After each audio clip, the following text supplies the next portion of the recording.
dalkan ma kala tagayo dadkan ma kala tagayaan wadankan ma kala go'ayo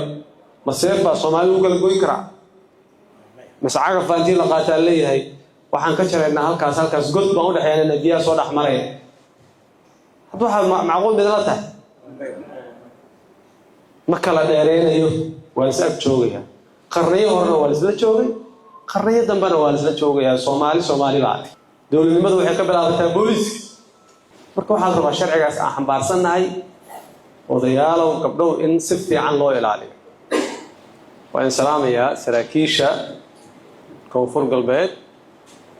ee magaalada Baydhabo dhammaan inta halkan fadhida salaan kadib maanta aniga farxad gaar ah ii tahay anoo hadda taliyaha booliska sanad iyo xoogaa ah intaanu sargaal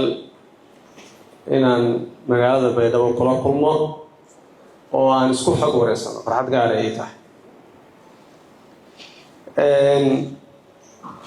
ilaahay baa mahad leh isbuuc ka hor qalqal iyo amni xumo iyo waa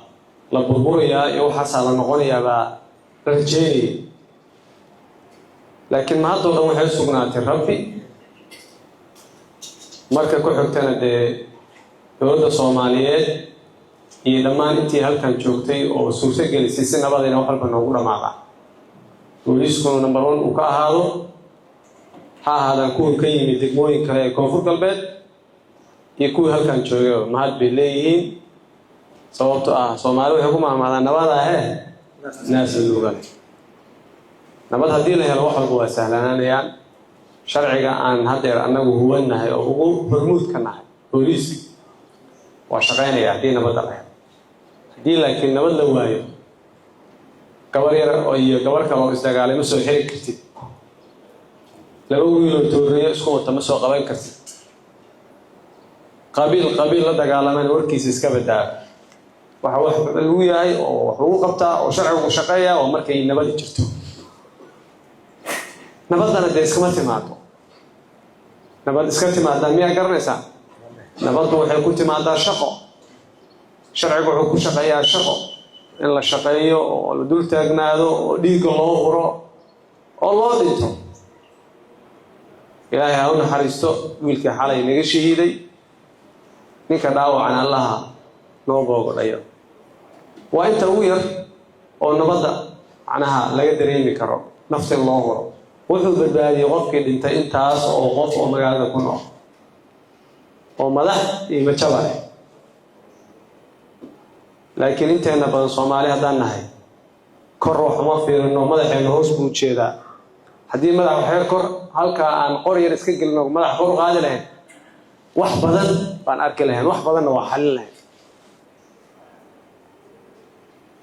dalkan ma kala tagayo dadkan ma kala tagayaan wadankan ma kala go'ayo maseefa Soomaalidu kala go'in kara mas'aaga faantii la qaataa leeyahay waxaan ka jaraynaa halkaas god baan u dhaxeynaa biyaha soo dhaxmaray waxa macquul mid la tahay ma kala dheereynayo waa is ag joogaya qarniyo horna waa isla joogay qarniyo dambana waa isla joogaya Soomaali baa anaga marka gaar ahaan ciidanka booliska ee deegaankan jooga waxa laga rabaa sharciga inay ilaaliyaan sharciga waa lagu nooliyaa asaga lagu nooliyaa wariyaa joog sharci weey waxaan